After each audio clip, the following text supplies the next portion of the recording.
boa noite. Termina neste Globo Repórter a reportagem sobre extraterrestres. Nesse programa vamos conhecer mulheres que dizem ter sido usadas em experiências genéticas dos ETs e até tiveram filhos com eles. Um pesquisador mineiro afirma que figuras do nosso folclore são, na verdade, naves espaciais. O repórter Pedro Bial encontra na Rússia o piloto que teve 2 aviões derrubados por discos voadores. Na investigação do repórter Domingos Meirelles sobre os ETs, uma das histórias mais impressionantes começa numa sessão hipnose. Essas cenas são de um vídeo amador. Uma brasileira que diz ter vivido um contato com seres extraterrestres em 1986 se submete a uma hipnose regressiva para recordar essa experiência. Imagens gravadas por estudiosos brasileiros em 1989. Essas são cenas de um filme lançado em 1991. A personagem principal também se submete à hipnose para lembrar exatamente o que aconteceu. O que são essas imagens de uma regressão? O que é esse conteúdo? Quer dizer, são fantasias, são alucinações ou são fatos reais? Quer dizer, atualmente está-se chegando à conclusão que são fatos reais. Quer dizer, em qual realidade nós não sabemos? Quer dizer, o que está provocando essa fenomenologia no inconsciente das pessoas que está sendo recuperado nessas regressões, nós não sabemos. Mas o fato é que ele é repetitivo, e ele é repetitivo no mundo inteiro. Ele segue o mesmo padrão, então ele não pode ser só fantasia.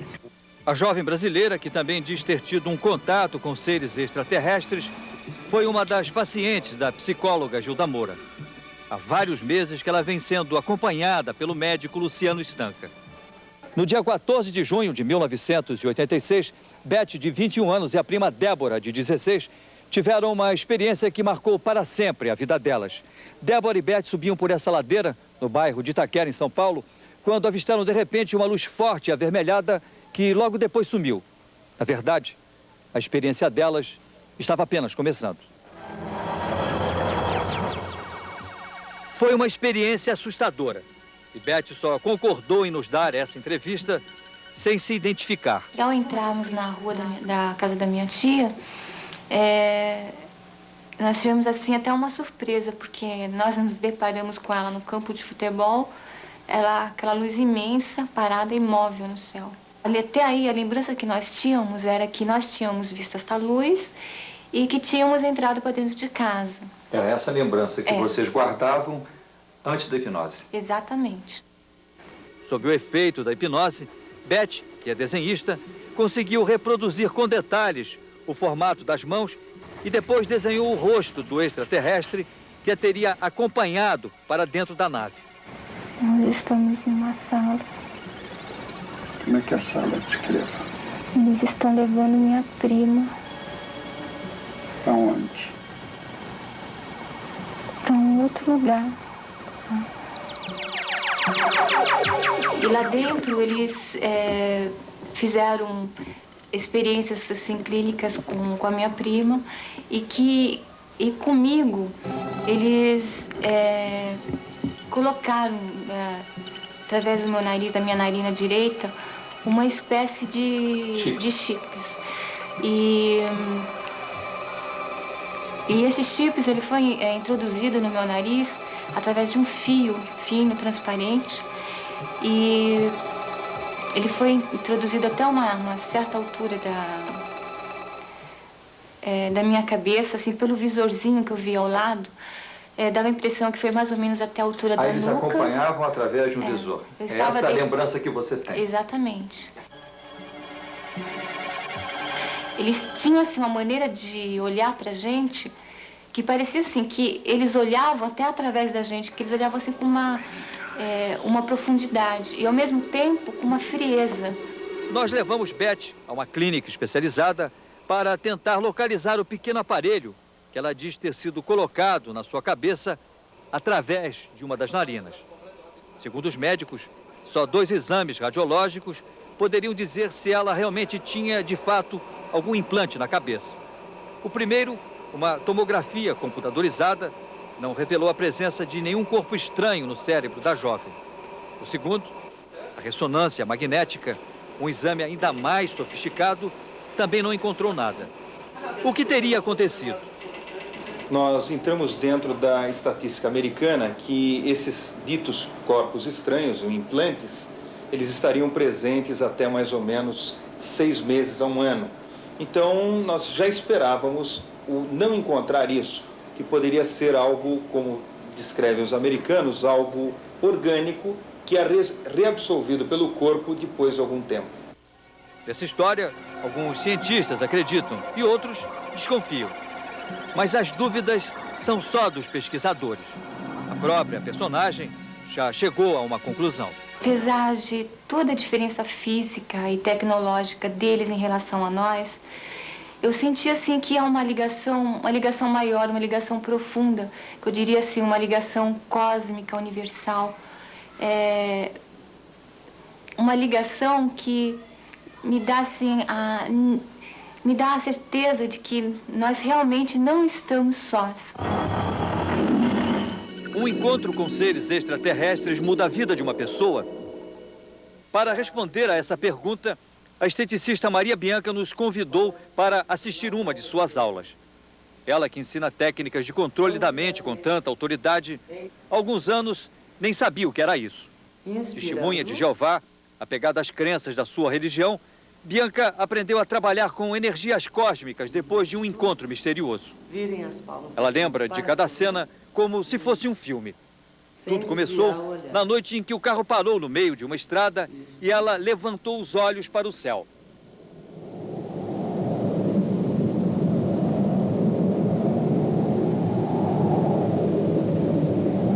E eu fiquei observando aquelas nuvens quando de repente eu vi passar uma luz que veio de uma para outra nuvem. Daí a pouco, numa baixada, teve assim um clarão muito grande, acompanhado de um som que eu pensei que era um relâmpago que tinha caído num fio de alta tensão, em função do som.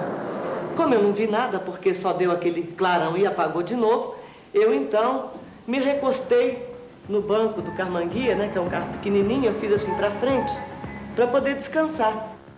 Quando eu fiz assim, que eu olhei, eu vi um vulto grande, todo apagado, um vulto assim, de metal mesmo, um negócio pesadão, vindo na direção do carro. Como eu não sabia o que era, eu achei que fosse um avião, e eu dei um grito para a pessoa que estava do meu lado, que um avião estava caindo e ia cair em cima da gente, na beirada da estrada. Nesse momento, a nave já estava acima do carro, entende? E eu senti o meu corpo tão leve que eu me senti como se fosse uma pluma. E eu me senti levantando como se eu fosse flutuar e virar dentro do carro. Então eu me segurei no banco para não flutuar, né? De repente, tudo escureceu. Bianca diz ter sentido o corpo pesado. O carro onde ela estava foi suspenso e em segundos ela se viu dentro de uma nave. Aí pouco depois abriu uma porta no fim daquela escada em cima e desceram então 2 rapazes. Viu e ouviu seres estranhos, mas não entendeu o que eles diziam. Saiu do carro e sentiu a ausência da gravidade. Eu me sentia como se eu estivesse crescendo e perdendo o equilíbrio. Os seres estranhos se aproximam e trazem um capacete, um tradutor eletrônico que permitiu que ela conversasse com eles. Então, a primeira coisa que ele disse para mim foi: seja bem-vinda, qual o seu nome? Eu disse: eu sou Bianca, e você quem é? Ele disse: eu sou Carran. Falei: de onde? Carran de onde? Ele disse: de Clermer. Clermer fica onde? Ele falou: Clermer é uma terra que está numa distância ainda não conhecida do homem da sua terra. Quando alguém duvida da história que ela conta, Bianca pergunta: quem explica como o carro em que ela viajava sumiu da estrada para só reaparecer 2 dias depois, em outro lugar, e a 300 quilômetros de onde estava.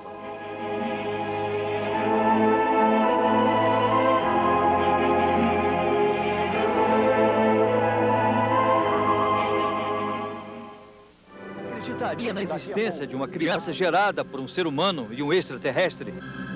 Parece ficção científica, Mas é também a hipótese mais nova entre os estudiosos de ufologia do mundo inteiro.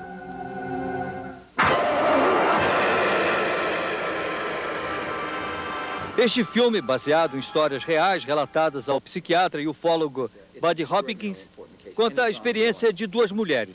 Elas teriam sido sequestradas por seres de outros planetas para terem seus óvulos extraídos e fertilizados com o sêmen de extraterrestres. Teriam sido cobaias para experiências genéticas.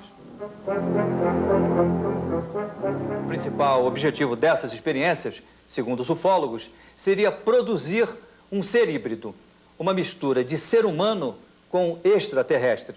A principal finalidade dessa mistura, para muita gente, seria o fortalecimento da raça dos ETs. Para outros, seria apenas o aprimoramento da nossa própria espécie. Essa senhora, a quem vamos chamar de Suzy, viveu uma experiência dessa natureza. Dona de casa, mãe de 3 filhos, não foi fácil para a brasileira Suzy contar o que viveu. Exatamente a mesma história das mulheres do filme Intruders. Ela diz que em 1984 foi sequestrada em sua própria casa por seres estranhos e levada para uma nave. Suzy se diz mãe de uma criança extraterrestre. Ele é praticamente muito parecido comigo, só os olhinhos dele que puxa o lado dos outros lá, né? Que tamanho? Ele deve ter mais ou menos uns 9 anos, uma criança de 9 anos. Bem crescidinho já. Difícil de acreditar. O caso de Suzy já foi exposto em um congresso internacional de ufologia e não chegou a ser uma surpresa. Os especialistas que ouviram a psicóloga Gilda Moura, que investiga a história há anos, também apostam na tese das experiências genéticas. O caso da Suzy chega a ser um caso único na história da ufologia brasileira?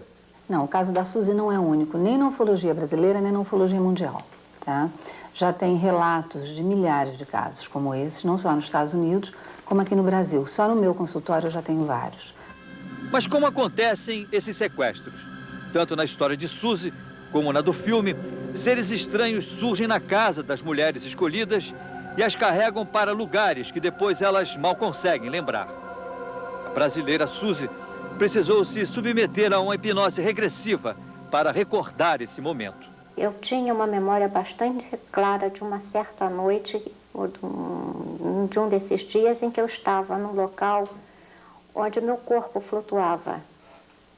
Testes eram feitos nos meus braços e eu tinha vários tubos na boca, no nariz, e foi retirado um óvulo meu. Olha, nós temos diversas descrições dessas experiências, né? Mas, de um modo geral, elas seguem um padrão. Tá? Um dos padrões é aquele que a Suzy já relatou, e um segundo seria uma inseminação, que nós não sabemos se o óvulo é retirado, é geralmente com um aparelho como um tubo de um aspirador, por sucção, tá? E depois esse óvulo é inseminado e reintroduzido, ou se ele já é inseminado na própria pessoa e o feto é geralmente retirado entre 3 e 4 meses de idade.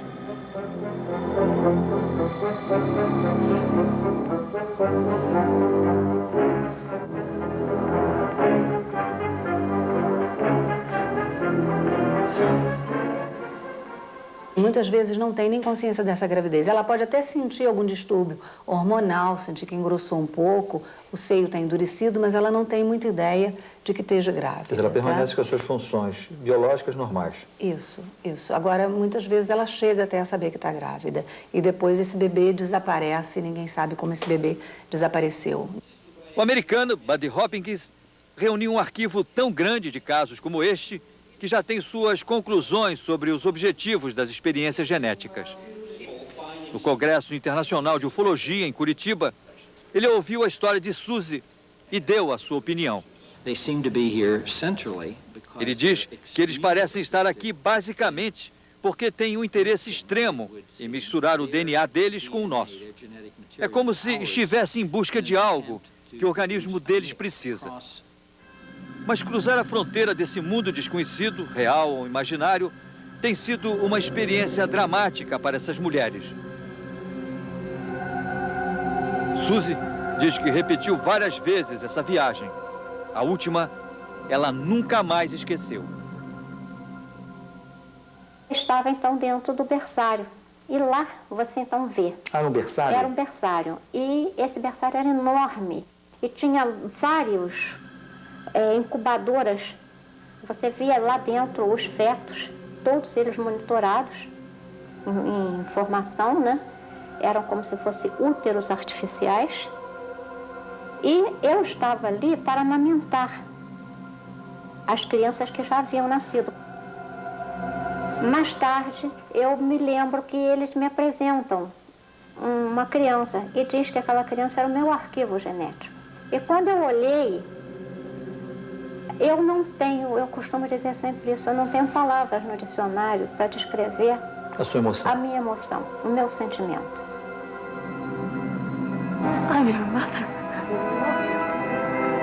Eu não posso olhar o céu hoje como qualquer pessoa. Eu não tenho uma parte espiritual perdida lá em cima. É um pedaço meu que me toca profundamente, que eu sei que está vivo lá.